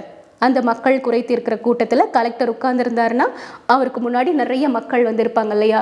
தாழ்த்தப்பட்ட மக்கள் வந்திருக்காங்க, ஆதரவு இல்லாதவங்க வந்திருக்காங்க, நியாயம் அவங்க கிட்ட இருந்து பறிக்கப்பட்டவங்க வந்திருக்கிறாங்க, ஒரு சில பழங்குடிகள்லாம் இருப்பாங்க. அவங்க நிலத்தை வேணும்னே யாராவது வாங்கிடுவாங்க, வாங்கிட்டு இவங்களுக்கு எதுவும் கொடுக்காம விட்டுருவாங்க, நியாயம் அவங்க பக்கம் வராமல் இருந்திருக்கும். இப்படிப்பட்ட நிறைய மக்கள் அங்கே உட்கார்ந்துருக்குறாங்க. கையில் நிறைய மனுக்களை வச்சுருக்குறாங்க. அந்த மனுவை கலெக்டர்கிட்ட கொடுக்கணும். கலெக்டர் மூலமாக நமக்கு ஒரு தீர்வு கிடைக்கும், நமக்கு விடிவு காலம் கிடைக்குங்கிற நம்பிக்கையோடு அவங்க எல்லாருமே உட்கார்ந்துருக்காங்க. ஆனால் இவர்கிட்ட செய்யணுங்கிற நல்ல எண்ணம் இருக்குது, எந்த ஒரு பவருமே இல்லை. இவர் நினச்சாலும் எதுவுமே செய்ய முடியாது. அதை அந்த மக்கள்கிட்ட சொல்ல முடியுமா, சொல்லி புரிய வைக்க முடியுமா? அவங்க கிட்ட இருக்கக்கூடிய ஒரே ஒரு நம்பிக்கை கலெக்டரை போய் பார்த்தா நமக்கு ஒரு விடிவு காலம் கிடைக்குங்கிறது தானே. அந்த நம்பிக்கையை வலுக்கட்டாயமாக எதுக்காக நான் பறிக்கணும்? அதனால் அவங்கக்கிட்ட எதுவும் சொல்லாமல் அமைதியாக உட்காந்து சரி சரி பண்ணலாம், பார்த்துக்கலாம் அப்படின்னு எந்திரத்தனமாக சொல்லிட்டு இருக்காரு. அவருக்கே அப்படி சொல்கிறது பிடிக்கல. யாருடைய கண்களையும் நேருக்கு நேராக பார்க்கவே முடியல. காலமாக இந்த மக்கள் எல்லாரும் ஒரு கலெக்டரையோ இல்லை ஏதாவது ஒரு அரசு அதிகாரியையோ நம்பி இப்படி தான் உட்கார்ந்துருக்காங்க. தம்பிரானே, தெய்வமே, அரசே, எனக்கு நீங்கள் தான் உதவி செய்யணும், எஜமானே, இப்படிலாம் பல வார்த்தைகளை சொல்லி நிறைய நம்பிக்கையோடு காத்துட்ருக்காங்க. ஆனால் யாருக்கு என்ன விடிவு காலம் வந்திருக்குது? இப்போ நான் அந்த பொறுப்பில் இருக்கிறேன், என்னாலே எதுவும் செய்ய முடியாதே. அதனால் அந்த மக்களுடைய கண்களை நேருக்கு நேர் பார்க்கிறதே தவிர்க்கிறாரு. ஒருவேளை யாருடைய கண்ணையாவது நான் நேருக்கு நேர் பார்த்துட்டேன்னா என்னுடைய இந்த ஆடைகளையும் இந்த பதவியையும் எல்லாத்தையுமே திறந்துட்டு ஒரு கோவணத்தை கட்டிட்டு நாயாடியாக திரும்பவும் அந்த மக்களோட வாழ ஆரம்பிச்சிருவேன் அப்படிலாம் ஒரு மனசில் எண்ணங்கள் வருது. திடீர்னு அந்த மக்கள் குறை தீர்க்கும் கூட்டத்துக்கு நடுவில் ஒரு பெண் ஓடி வர்றாங்க. யாருன்னா இவருடைய அம்மா. கூட 2 கிழவர்களும் வர்றாங்க. அவங்க அம்மா ஏதோ ஒரு பழைய கட்சி கொடிய ஆடை மாதிரி மேலே போட்டிருக்காங்க. கீழே அந்த குறவர்கள் அணியக்கூடிய ஒரு பாவடையை போட்டிருக்காங்க. ஒரு அலுமினிய மூக்குத்தி போட்டிருக்காங்க. தலை முடியலாம் அப்படி ஒரு மாதிரி பங்கர கிழவி குறித்தான மாதிரி இருக்குது. அவங்க அங்கேருந்து வேகமாக ஓடி அந்த மக்கள் முன்னாடி போய் ஒரு பக்கத்தில் நின்றுக்கிட்டு, லே காப்பா, இது காப்பேன், என்னோட மகன் அப்படின்னு எல்லார்கிட்டையும் சொல்கிறாங்க. கூட இருந்த 2 கிழவர்களும், காப்பா மக்களே எப்படி இருக்க அப்படின்னு கேட்டுட்டு அவங்கள பார்த்து எல்லாரையும் பார்த்து, இவன் காப்பனாக்கோ, நாயாடி நாயாடி காப்பேன் அப்படின்னு சத்தம் போட்டு சொல்கிறாங்க. இவர் அவங்க 3 பேரையும் பக்கத்தில் இருக்கிற ஒரு அறைக்கு கூட்டிகிட்டு போய் இங்கே கொஞ்சம் இருங்கன்னு சொல்கிறாரு. காப்பா, என்ன நீ இந்த சட்டையை கழட்டு, நாற்காலியில் உட்காராத, வா நம்ம போகலாம் அப்படின்னு அவங்க அம்மா சொல்கிறாங்க. 3 பேரையும் அங்கே உட்கார வச்சுட்டு திரும்பவும் அந்த குறை தீர்க்கக்கூடிய கூட்டத்தில் வந்து இவர் உட்கார்றாரு. என்ன வித்தியாசம்னு பார்த்தீங்கன்னா, முதல்ல மக்கள் இவரை பார்த்த பார்வைக்கும் இப்போ பார்க்குற பார்வைக்கும் நிறைய வித்தியாசம் தெரியுது. முதல்ல இவர் ஏதாவது நமக்கு செய்வாருங்கிற ஒரு நம்பிக்கையோடு பார்த்தவங்க எல்லாருமே இப்போ இவரும் இந்த ஜாதியை சார்ந்தவர் தான் தெரிஞ்ச உடனே இவரால் நமக்கு என்ன செய்ய முடியும்னு ஒரு மாதிரி ஒரு ஏளனமான பார்வை பார்க்குறாங்க. அந்த கூட்டம் முடிஞ்சது, வீட்டுக்கு போகிறாரு. அந்த 2 கிழவர்களையும் அம்மாவையும் வீட்டில் கூட்டிகிட்டு வந்து வீட்டுக்குள்ளே அவங்கள வைக்க முடியாது, அதனால் ஒரு ஷெட்டு மாதிரி வெளியே போட்டு அதில் தங்க வைக்கிறாரு. ஏன்னா அவங்களால அந்த க்ளோஸ்டான இடத்துலலாம் இருக்கவே முடியாதான்.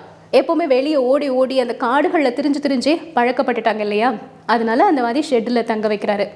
இவருக்கு இப்போ கல்யாணம் ஆகி சுபா மனைவியும் இருக்காங்க, பிரேம்னு ஒரு 8 மாத குழந்தையும் இருக்குது. சுபாவை பார்த்த உடனேயே அம்மாவுக்கு பிடிக்கல. சுபா நல்ல வெள்ளையாக இருப்பாங்க, அதை பார்த்தாலே இவங்களுக்கு ஒரு அந்நியத்தன்மை தெரியுது. எப்போ பார்த்தாலும் ஒரு மாதிரி திட்டிக்கிட்டே இருக்கிறாங்க. சுபா வந்து ஏதாவது ஒரு வார்த்தை இவங்க கிட்ட அன்பாக பேச வந்தாலுமே தூரமாக நின்று தூ அப்படின்னு துப்பிட்டு போயிடுவாங்களாம். எந்த பொருள் கையில் கிடைச்சாலும் சுபாவை பார்த்து அப்படியே எரிஞ்சுக்கிட்டே இருப்பாங்களாம். வெள்ளை பண்ணின்னு எப்போ பார்த்தாலும் திட்டிகிட்டே இருப்பாங்க. அவங்கள இவரால் அடக்கவே முடியல. ஆனாலும் பிரஜானந்தா சொன்ன வார்த்தைகளும் மனசுக்குள்ளே இருக்குது. அந்த ஷெட்டில் அந்த அம்மாவையும் கூட வந்த 2 கிழவர்களையும் தங்க வைக்கிறாரு. அடுத்த நாள் காலையில் பார்த்தா அந்த தோட்டம் முழுக்க ஏகப்பட்ட மலமும் சிறுநீரும் கழிச்சு வச்சிருக்கிறாங்க. தோட்டத்தை சுத்தம் செய்யக்கூடிய அருணாச்சலம் புலம்பிகிட்டே சுத்தம் செஞ்சிட்ருக்கிறாரு. வீட்டுக்குள்ளே புகுந்து எதனாலும் எடுத்துக்கிறாங்க. சுபாவுடைய ஆடைகளெல்லாம் எடுத்து போட்டுக்கிறாங்க, உள்ளாடையை கூட எடுத்து போட்டுக்கிறாங்க. ஏதாவது ஒரு ஓரத்தில் போய் அப்படி வெற்றிலையை வந்து துப்பி வச்சிடுறாங்க. இன்னும் சில சமயங்களில் கெட்ட வார்த்தைகளாக பேசுகிறாங்க சுபாவை பார்த்து. ஆடைகளெல்லாம் தூக்கி அந்தரங்க உறுப்பை காட்டிட்டு நிற்கிறாங்க சுபா முன்னாடி. இது அவருடைய மனைவி சுபாவுக்கு கொஞ்சம் கூட பிடிக்கல. அவரை கூப்பிட்டு, தயவு செஞ்சு உங்கள் அம்மாவை இங்கேருந்து வெளியே அனுப்பிடுங்க, அவங்களுக்கு நாம் பணம் கொடுக்கலாம், எங்கேயாவது சேர்த்து விட்டுடலாம், அவங்க வாழ்ந்த வாழ்க்கையே வேறு, அவங்களால இங்கே இருக்க முடியாது, தயவு செஞ்சு வெளியே அனுப்பிடுங்க அப்படின்னு சொல்கிறாங்க. ஆனால் அவர் பிரஜானந்தா சொன்ன வார்த்தைகளை திரும்ப யோசிச்சு பார்க்குறாரு. அம்மாவுக்கு நீ பிராயச்சித்தம் பண்ணணும் அப்படிங்கிற வார்த்தைகள், அதனால் நான் எப்படியாவது பார்த்துக்கிறேன்னு மழுப்பலான பதில் மட்டும்தான் அவரால் கொடுக்க முடியுது. இப்படி இவங்க என்னதான் வீட்டுக்குள்ளே அட்டூழியம் செஞ்சாலுமே ஓரளவுக்கு சுபா பொறுத்துட்டு இருக்காங்க. ஆனால் அந்த அம்மா அவங்களுடைய அழுக்கு கைகளால் அந்த குழந்தை பிரேமை வந்து தூக்குறத மட்டும் சுபாவால் தாங்கிக்கவே முடியாதான். அந்த குழந்தைக்கு மேலே அப்படியே படுத்து அப்படியே கட்டி அணைச்சி காப்பாற்றுறதுக்காக படுத்திருப்பாங்க. அந்த சூழல்லையும் வந்து சுபாவோட முடியை பிடிச்சி இழுத்து, அவங்க சட்டையை பிடிச்சி, அவங்க போட்டிருக்கிற ஆடையை பிடிச்சி அப்படியே கிழிச்சு, எல்லாத்தையும் பிராண்டி, இப்படி நிறைய வேலைகளெல்லாம் செய்வாங்க. இதை 2-3 தடவை இவரே கண்ணால் பார்த்துருக்கிறாரு. அந்த சூழலில் அம்மாவை பிடிச்சி அவரே வெளியே தள்ளி அந்த வீட்டு வேலைக்காரியை கூப்பிட்டு அம்மாவை வந்து வீட்டுக்குள்ளே வராமல் பார்த்துக்கணும், குழந்தைய தூக்காமல் பார்த்துக்கணும்னு சொல்லிடுவார். ஆனாலும் சில சமயங்களில் யார் பேச்சையும் கேட்காம அம்மா வீட்டுக்குள்ளே நுழைஞ்சு அந்த குழந்தைய தூக்கி ஏதாவது அழுகி போன உணவெடுத்து குழந்தைக்கு ஊட்டி விடுவாங்களாம். அதை ஒரு தடவை பார்த்தோன்னே அவருக்கு பயங்கரமாக கோவம் வந்துருச்சு. அந்த வேலைக்கார பொண்ணை பிடிச்சி பயங்கரமாக திட்டாரு. வேலைக்கார பொண்ணு அங்கே நடந்து போயிட்டே வாயில் முணுமுணுக்கிறா, கொரை புத்தி அப்படின்னு. இவருக்கு அதை கேட்ட உடனே ஒரு மந்திர கோலால் அடித்து உடம்பையே கல்லாக்குன மாதிரி உணர்வு வருது. அம்மாவை என்ன செய்ய முடியும்? அடித்து வெளியே துரத்த முடியாது, வெளியே போன்னு சொல்ல முடியாது. அவங்களா எங்கேயாவது போயிட்டா கூட பரவாயில்ல, மனசுக்குள்ளே எனக்கு குற்ற உணர்ச்சி இல்லாமல் இருக்கும். என்னால் அவங்கள வெளியே துரத்த முடியாது. என்ன செய்யணும்னு யோசிக்கிறாரு. கூட அந்த 2 கிழவர்கள் இருப்பாங்க இல்லையா, அவங்க 2 பேரையும் கூப்பிட்டு கொஞ்சம் பணம் கொடுத்து அம்மாவை எங்கேயாவது கூட்டிகிட்டு போயிருங்களேன்னு சொல்கிறாரு. அந்த 2 கிழவர்களும் பணத்தை வாங்கிட்டு நைட்டோட நைட்டாக எஸ்கேப் ஆகிட்டாங்க. அடுத்த நாள்லேருந்து அம்மாவுடைய அந்த தேவையில்லாத வேலைகள்லாம் இன்னும் அதிகரிக்க ஆரம்பிக்குது. ராத்திரி ஆனால் வீட்டை விட்டு எங்கேயாவது வெளியே போயிடுவாங்க.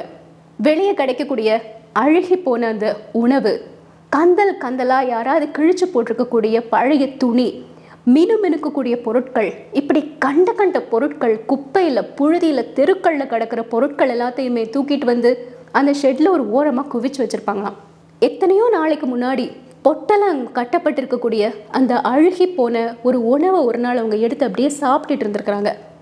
சுபா அதை பார்த்த உடனே கொமட்டிக்கிட்டு வாந்தையே வர்ற மாதிரி ஆகிருச்சான். இவர் ஒரு நாள் பார்க்குறாரு, ஒரு பெருச்சாளியை எடுத்துகிட்டு வந்து பேப்பரும் பிளாஸ்டிக்கும் போட்டு அதை சுட்டு அப்படியே அதை சாப்பிட்றதுக்காக ரெடி பண்ணிகிட்டே இருக்காங்க. இவருக்கு வந்த கோவத்தில் அந்த பெருச்சாளியை பிடிச்சி வேகமாக தூக்கி வீசிட்டு இவங்க அம்மாவையும் அப்படி கீழே தள்ளிடுறாரு. அவங்க எந்த ஆடையும் அணியாமல் ஒரு டர்க்கி டவலை மட்டும் கட்டிட்டு இந்த வேலையை பார்த்துட்டு இருந்திருக்காங்க. கீழே விழுந்த வேகத்தில் அந்த டர்க்கி டவலும் அப்படியே அவிழ்ந்து நிர்வாணமாக கிடக்குறாங்க. வேகத்தோடு எந்திரிச்சு இவரை தாக்குறதுக்காக வர்றாங்க. இவரும் பதிலுக்கு தாக்கி அந்த ஷெட்டுக்குள்ளே அவங்கள போட்டு அப்படியே கதவை பூட்டிடுறாரு. அவரால் தாங்க முடியல, பாத்ரூம்குள்ளே போகிறாரு. ஷவரை திறந்து விட்டுட்டு கண்ணீர் விட்டு ஓன்னு கத்தி அழுறாரு. அந்த தண்ணீருடைய சத்தத்தில் இவருடைய அழுகை சத்தம் வெளியே கேட்கல. நான் என்ன செய்யறதுன்னு யோசிச்சு குழம்பி நிற்கிறாரு. முகத்தை தொடச்சிட்டு வெளியே வந்த உடனே அவரோட மனைவி சுபா சொல்கிறாங்க, ஒன்று இந்த வீட்டில் நான் இருக்கணும், இல்லை அவங்க இருக்கணும். இதுக்கு மேலே இவங்க அட்டூழியத்தை என்னால் பார்த்துட்டு இருக்கவே முடியாது அப்படின்னு. சுபா, நீ போனேன்னா நிச்சயமாக நான் ரொம்ப வருத்தப்படுவேன். ஆனால் குருவுடைய வார்த்தைகளை மீறவும் முடியாதுன்னு இவர் சொல்கிறாரு. என்ன செய்யன்னு தெரியாமல் முகத்தில் அப்படியே கையை வச்சு அடிச்சுக்கிட்டு அப்படியே அழுதுகிட்டே ராத்திரி முழுக்க படுத்து தூங்குறாங்க. இவருக்கு தூக்கமே வரல. அம்மாவையும் ஷெட்டில் அடைச்சி போட்டாச்சு, சுபாவும் அழுதுட்டு இருக்கிறா. என்ன செய்யறதுன்னு தெரியல. அடுத்த நாள் காலையில் அந்த ஷெட்டுடைய கதவை போய் திறக்கிறாரு. அம்மா ஒரு புழு மாதிரி உடம்பு அப்படியே குறுக்கிக்கிட்டு ஒரு ஓரத்தில் சுருண்டு போய் கிடக்குறாங்க. அங்கே பக்கத்திலே மலம், சிறுநீர் எல்லாமே இருக்குது. அம்மாவை கூட்டு வந்து கொஞ்சம் சாப்பாடு வைக்கிறாரு. சோறு போட்ட உடனே அது அப்படியே வேக வேகமாக சாப்பிட ஆரம்பிக்கிறாங்க. இவர் மனசுக்குள்ளே தோணுது, வாழ்க்கையில் என்னைக்காவது ஒரு நாள் அம்மா ருசிக்காக சாப்பிட்ருப்பாளா? எல்லா நாளுமே பசிக்காக தானே சாப்பிட்றா. பசிக்காக சாப்பிட்றதுக்கும் ருசிக்காக சாப்பிட்றதுக்கும் எவ்வளோ வித்தியாசம் இருக்குது. பசியில் சாப்பிடும்போது எப்படி ருசி தெரியும்? அழுகி போன பொட்டலங்களை எடுத்து சாப்பிடும்போது அங்கே இருக்கக்கூடியது ருசி இல்லை, பசி தானே. எதுக்காக அந்த பெருச்சாளியை சுட்டு சாப்பிட்றாங்க? பசி தானே காரணம். என்னைக்காவது ஒரு நாள் ருசியோடு சாப்பிட்ருப்பாளா? இப்படி சாப்பிட்டு தானே நானும் வளர்ந்தேன். ஏன் உடம்புல ஓடக்கூடியதும் அம்மாவுடைய ரத்தம் தானே அப்படின்னு அந்த அம்மாவை பார்த்துட்டே இருக்காரு. அவங்க சாப்பிட்டு முடித்த உடனே முந்தின நாள் நடந்த விஷயங்கள் எல்லாமே அவங்களுக்கு மறந்து போயிடுது. லே காப்பா அப்படின்னு முகத்தை தொடுறாங்க, அவருடைய கையை தொடுறாங்க.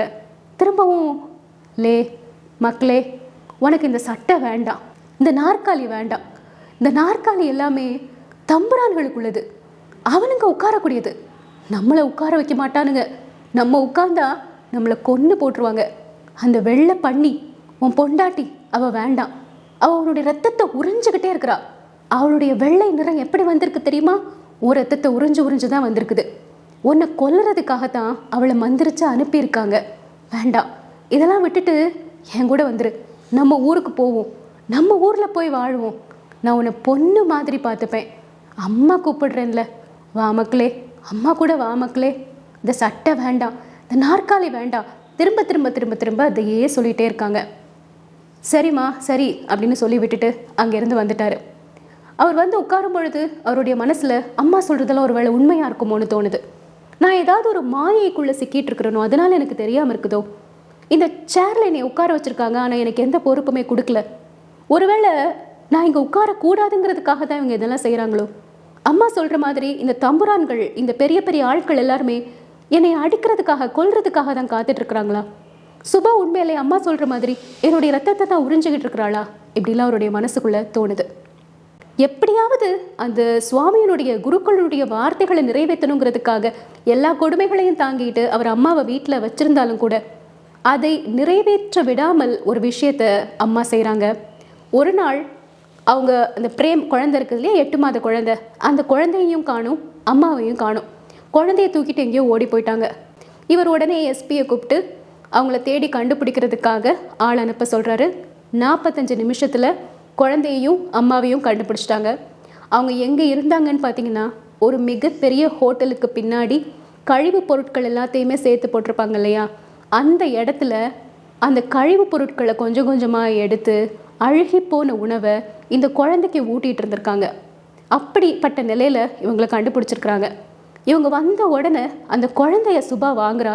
வாயிலையும் உடம்புலையும் அழுகி போன உணவு அப்படியே வடிஞ்சுக்கிட்டே இருக்குது.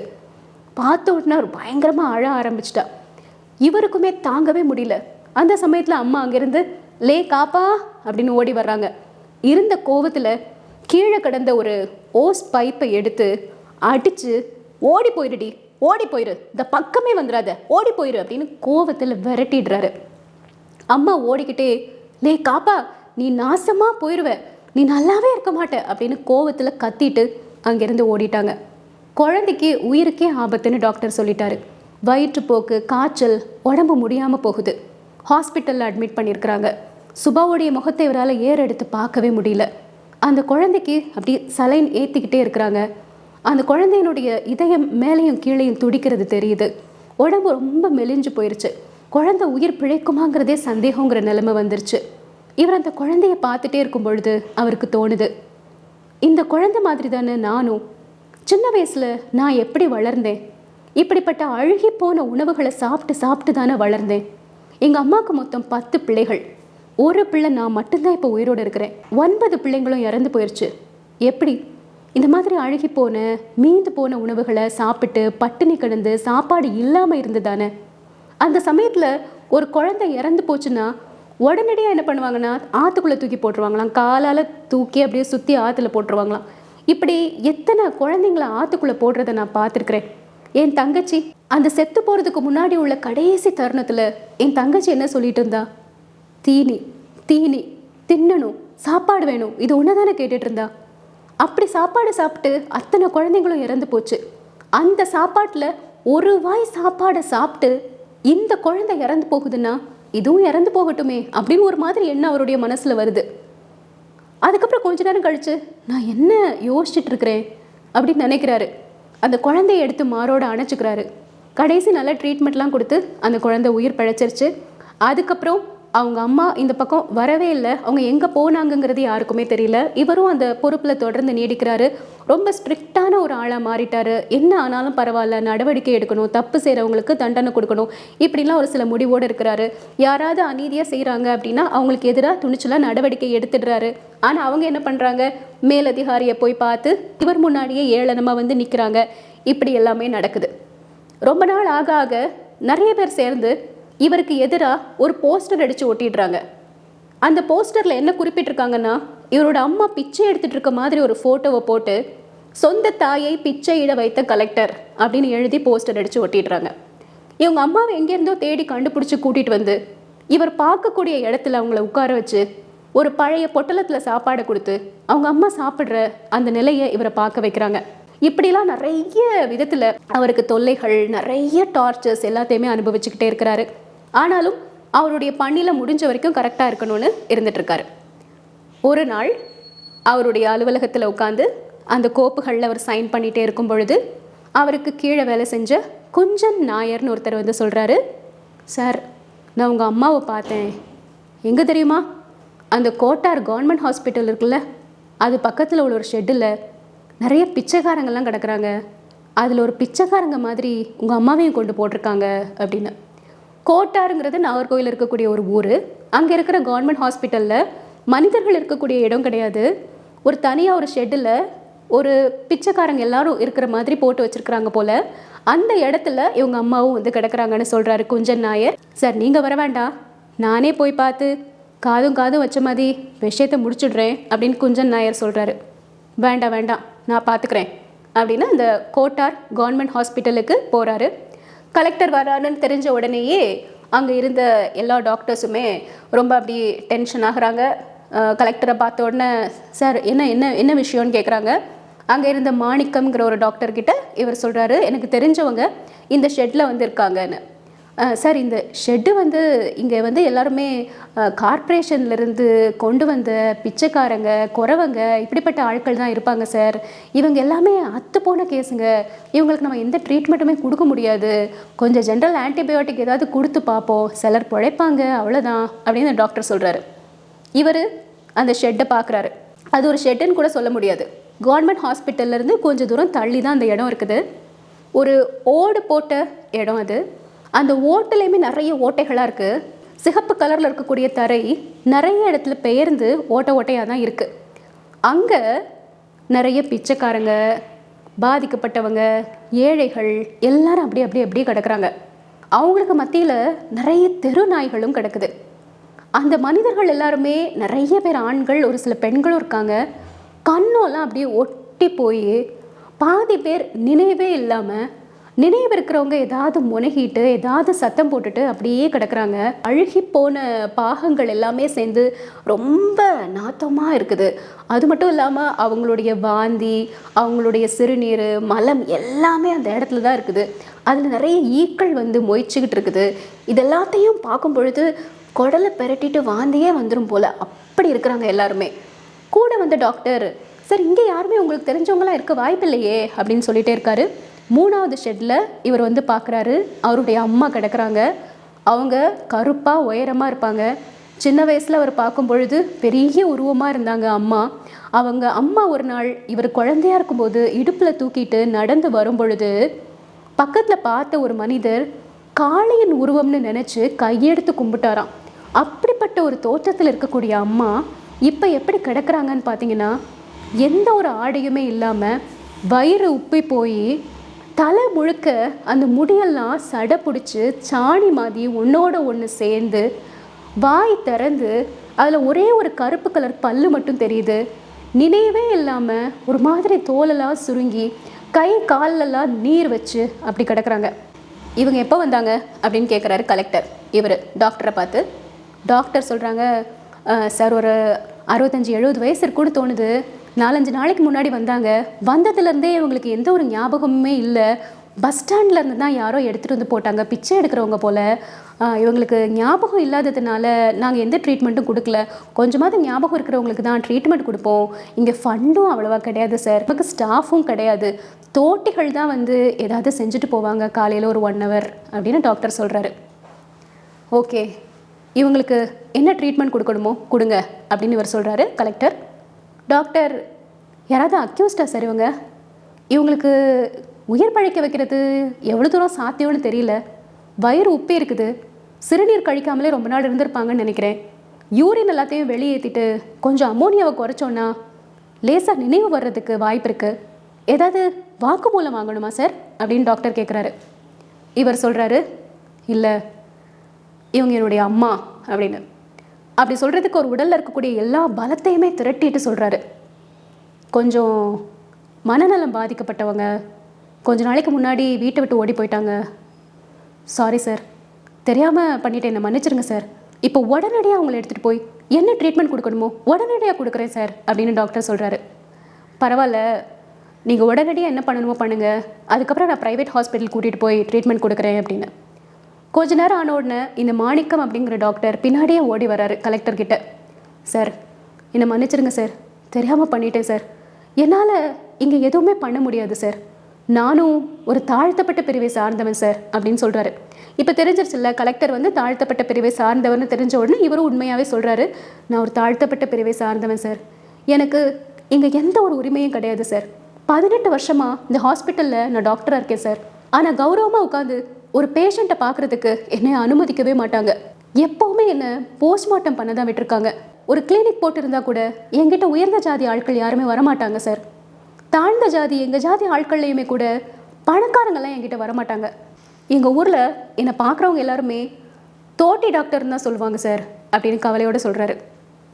இவர், நான் படித்து சிவில் சர்வீஸ் பாஸ் பண்ணி கலெக்டர் ஆகியிருக்கிறேன். எனக்கும் உங்கள் நிலைமை தான். நான் எங்கள் டிபார்ட்மெண்ட்டோட தோட்டி. என்ன செய்கிறது? நான் பிச்சை எடுத்து தான் சாப்பிட்டேன். பிச்சை சோத்தில் தான் வளர்ந்தேன். என் உடம்புல ஓடுறது பிச்சை ரத்தம் தான். அதை நான் என்றைக்குமே மறக்க மாட்டேன். ஆனால் எனக்கு பிச்சை போட்டாங்க பாருங்கள், அவங்களும் அதை மறக்கவே மாட்டாங்க அப்படின்னு பேசுகிறாரு. கொஞ்ச நேரத்தில் அவருக்கே தோணுது, எதுக்கு இந்த டாக்டர்கிட்ட நாம் இதெல்லாம் பேசிகிட்ருக்கோம் அப்படின்னு. சரி, அம்மாவுக்கு என்ன ட்ரீட்மெண்ட் கொடுக்கணுமோ அதை கொடுங்கன்னு சொல்கிறாரு. அவரும் முடிஞ்ச அளவுக்கு கொடுக்குறேன்னு சொல்லி முதல் கட்ட ட்ரீட்மெண்ட் எல்லாமே கொடுத்து முடிக்கிறாரு. இப்போது அம்மாவை ஒரு ப்ரைவேட் ஹாஸ்பிட்டலுக்கு கொண்டு போகிறாரு. அவரோட மனைவி கிட்ட வந்து அம்மாவுக்கு உடம்பு முடியலன்னு விஷயத்த சொன்ன உடனே அவங்க சொல்கிறாங்க, இதுக்கப்புறம் அவங்களுக்கு கௌரவமாக என்ன இறுதி சடங்கெல்லாம் செய்யணுமோ அதெல்லாம் செஞ்சுருங்க. தேவையில்லாமல் நானும் அங்கே வந்து நீங்களும் ரொம்ப நேரம் அங்கேயே இருந்து இது பெரிய சீன் ஆகும். அதனால் நான் அங்கே வரல, எனக்கு நிறைய மீட்டிங்லாம் இருக்குது, நீங்கள் போய் பார்த்துக்கோங்கன்னு சொல்லி முடிச்சிடுறாங்க. இவர் ஹாஸ்பிட்டலில் தொடர்ந்து ஃபாலோ பண்ணிகிட்டே இருக்காரு. 2-3 நாள் ஆகுது. அம்மாவுக்கு கொஞ்சமாவது நினைவு திரும்புமா, அம்மா சரியாவாங்களான்னு பார்க்குறாரு. ஆனால் எல்லா டாக்டர்ஸுமே எந்த ஹோப்புமே கிடையாதுன்னு தான் சொல்கிறாங்க. வந்து ஒரு நாள் அம்மா பக்கத்தில் உட்காந்துருக்காரு. பச்சை கலரில் அந்த ஹாஸ்பிட்டலில் போடக்கூடிய ஆடை அம்மாவுக்கு போட்டு விட்டுருக்காங்க. அவங்களுக்கு உடம்புல அப்படியே சலைன் ஏற்றிட்டு இருக்காங்க. அம்மா முகத்தை பார்க்கும் பொழுது ஏகப்பட்ட புண்ணு, முகத்தில், கையில், காலில் ஏராளமான புண்ணு, கல்லால் அடிபட்ட அந்த புண்ணு, குச்சியால் அடி வாங்கின புண்ணு, அந்த நெற்றியில் ஒரு பெரிய தழும்பு இருக்குது, மண்டை ஓடே அப்படி 2ஆக பிளந்த மாதிரி எங்கேயோ அடி வாங்கியிருக்காங்க, அந்த ஒரு மிகப்பெரிய தழும்பு இருக்குது. ஆனால் எவ்வளோ பெரிய புண்ணு வந்தாலும் சரி, எவ்வளோ பெரிய காயம் ஏற்பட்டாலும் சரி, மருத்துவமனையை நோக்கி ஒரு நாளும் போனதே கிடையாது. அந்த புண்ணு அப்படியே சீழ் வச்சு, சலம் வச்சு, சில சமயத்தில் அதில் புழுக்கள்லாம் கூட வரும், வந்து அது அப்படியே ஆறி போயிடும். முகத்தில் அப்படியே வெந்நீரை கோரி ஊற்றுன அந்த தழும்புகள் கூட இருக்குது. அந்த தழும்புகளோட அப்படி அடிபட்டு இருக்கக்கூடிய அம்மாவை பார்த்துட்டே இருக்கிறாரு.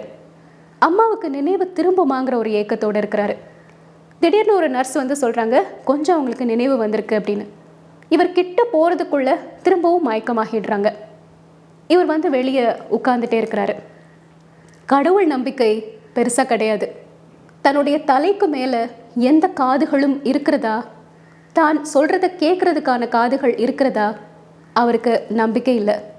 ஆனால் இப்போ முறையாக லோஷன் ஸ்மெல்லோடு கலந்து வரக்கூடிய அந்த காற்றின் இடமும், ஜன்னல் திறந்து அந்த ஜன்னல் கம்பிகள் வழியாக வரக்கூடிய அந்த ஒளியினிடமும், சொட்டு சொட்டா நகர்ந்துக்கிட்டே இருக்கக்கூடிய அந்த காலத்திடமும் இவர் ஒரே ஒரு பிரார்த்தனை செய்கிறாரு, ஒரே ஒரு கோரிக்கை வைக்கிறாரு. என்னுடைய அம்மா கொஞ்ச நிமிடங்களாவது கண் திறக்கணும், என்னுடைய அம்மாவுக்கு கொஞ்ச நேரம் நினைவு திரும்பணும். எதுக்காகனா, நான் அம்மா கிட்ட போய் சொல்ல போகிறேன். அவங்க இவ்வளோ நாள் என்ன கேட்டுட்டு இருந்தாங்க, என்னை பார்க்கக்கூடிய ஒவ்வொரு நாளும் அவங்க சொன்ன ஒரே ஒரு வார்த்தை என்ன, உனக்கு இந்த சட்டை வேண்டாம், இந்த நாற்காலி வேண்டாம், நீ வந்துரு, என் கூட வந்துரு, அம்மா கூட வந்துரு, நான் உன்னை பொண்ணு போல பார்த்துக்கிறேன்னு சொன்னாங்க இல்லையா. இப்போ அவங்க இறந்து போகக்கூடிய அந்த கடைசி தருணத்தில் நான் போய் அம்மா கிட்ட சொல்லணும், அம்மா எனக்கு இந்த சட்டை வேண்டாமா, இந்த நாற்காலி வேண்டாமா, நான் உன் கூடவே வந்துடுறேன் அப்படின்னு சொல்லணும். அதை கேட்ட உடனே அந்த சந்தோஷத்தில் அவங்க உயிர் போனால் கூட பிரஜானந்தா சுவாமி சொன்ன மாதிரி அவங்களுக்கு ஒரு பிராயச்சித்தம் நான் செஞ்ச மாதிரி இருக்குமே, அதனால் அம்மாவுக்கு நினைவு வரணும் அப்படின்னு நினைக்கிறாரு. நினச்சிக்கிட்டே உட்கார்ந்துட்டு இருக்கும் பொழுது திடீர்னு அம்மாவுக்கு நினைவு வருது. அவங்க லே காப்பா அப்படின்னு கூப்பிடுறாங்க. இவர் எந்திரிச்சு அம்மா கிட்ட போகிறதுக்கு முன்னாடி இவருக்கு கீழே வேலை பார்க்குறாரு இல்லையா குஞ்சன் நாயர், அவர் வேகமாக உள்ளே வந்துடுறாரு. இவருக்கு முன்னாடி அம்மா பக்கத்தில் அவர் போய் நிற்கிறாரு. குஞ்சன் நாயரை பார்த்த உடனே அம்மாவுக்கு வழக்கமாகவே மற்ற ஆட்களை பார்த்தா உடம்பெல்லாம் நடுங்க ஆரம்பிச்சிடும் இல்லையா, அதே மாதிரி உடம்பெல்லாம் நடுங்குது. முடியாத நிலையிலையும் கை 2ஐயும் தூக்கி அப்படியே கும்பிட்டுட்டு அந்த குஞ்சன் நாயரை பார்த்து, தம்புரா தம்புரா, அடிக்காத தம்புரா, கொன்னுறாத தம்புரா, தம்புரா சோறு தம்புரா, சோறு தம்புரா அப்படின்னு கேட்குறாங்க. அவங்களுடைய கால் ஒரு பக்கமாக அப்படியே இழுக்குது, தலை ஒரு பக்கமாக சாயுது, வாயிலிருந்து நொர நொறையாக எச்சில் வெளியே வருது. அப்படியே அந்த தலையணையில் தலையை சாய்த்து அவங்க உயிர் அந்த பொழுதில் பிரிஞ்சிருது. அவங்க அம்மா இறந்துட்டாங்க. இவர் அம்மா கிட்ட போய் கடைசியாக ஒரு வார்த்தை சொல்லணும், அவங்களுக்கு ஒரு பிராயச்சித்தம் கொடுக்கணும்னு நினச்சாரு, முடியல. இப்போது பிரஜானந்தா சொன்ன அந்த வார்த்தை அவருடைய நினைவுக்கு வருது. 100 வருட காலமாக ஓடிட்டே இருந்துட்டீங்க, நீங்கள் உட்காரணும்னு பிரஜானந்தா சொன்னார். அதுக்காக நான் கஷ்டப்பட்டேன், படித்தேன், இவ்வளோ முயற்சி செஞ்சு சிவில் சர்வீஸில் நல்ல ரேங்க் வாங்கி ஒரு ஆட்சியாளராகி ஒரு நாற்காலியில் வந்து உட்கார்ந்தேன். ஆனால் என்னுடைய அம்மா இந்த பிச்சைக்கார கிழவி இப்போ இறந்து போயிருக்கிறாளே, இவ மனசில் இருக்கக்கூடிய அத்தனை தாபங்களும் மண்ணோட மண்ணா மக்கி போகணும் அப்படின்னா ஒரு நாற்காலி பத்தாது, நான் உட்கார்ந்த மாதிரி ஒரு நாற்காலி பத்தாது, 100 நாற்காலி வேணும், 100,000 நாற்காலிகள் வேணும், அப்போதான் மாற்றம் ஏற்படும் அப்படின்னு நினைக்கிறாரு. அதோட இந்த 100 நாற்காலிகள் கதை முடியுது. ரொம்ப சமூகத்தில் இருக்கக்கூடிய ஒரு நிதர்சனத்தை காட்டக்கூடிய கதை. ஜாதிகள் இல்லையடி பாப்பா, குலத்தாழ்ச்சி உயர்ச்சி சொல்லல் பாவம்னு மகாகவி பாரதியார் சொன்னது வெறும் வார்த்தைகளாகத்தான் இருக்குது, இன்னும் அது நடைமுறையில் இல்லைங்கிறத நிரூபிக்கக்கூடிய ஒரு கதை. இந்த கதையை படிக்கும் பொழுது நிறைய இடத்துல நமக்கே தெரியாமல் கண் கலங்கும். இப்படியெல்லாம் நடக்குதா அப்படிங்கிறது நமக்கு தெரிய வரும். ரொம்ப உணர்வு பூர்வமான ஒரு கதை. 100 நாற்காலிகள் அறம் அப்படிங்கிற சிறுகதை தொகுப்பில் இடம்பெற்ற ஒரு கதை. 100 நாற்காலிகள்னு தனி புத்தகமாகவும் கிடைக்கும். அமேசானில் இதை வாங்கக்கூடிய லிங்க்கை நான் கீழே டிஸ்கிரிப்ஷனில் கொடுக்குறேன். வாங்கி நிச்சயமாக படித்து பாருங்கள். இந்த மாதிரி நிறைய கதைகளை தெரிஞ்சுக்கிறதுக்கு மறக்காமல் சேனலை சப்ஸ்கிரைப் பண்ணுங்கள். கதையினுடைய குறை நிறைகளை கமெண்ட் மூலமாக தெரியப்படுத்துங்க. மீண்டும் மற்றும் ஒரு கதையில் உங்களை வந்து சந்திக்கிறேன். நன்றி, வணக்கம்.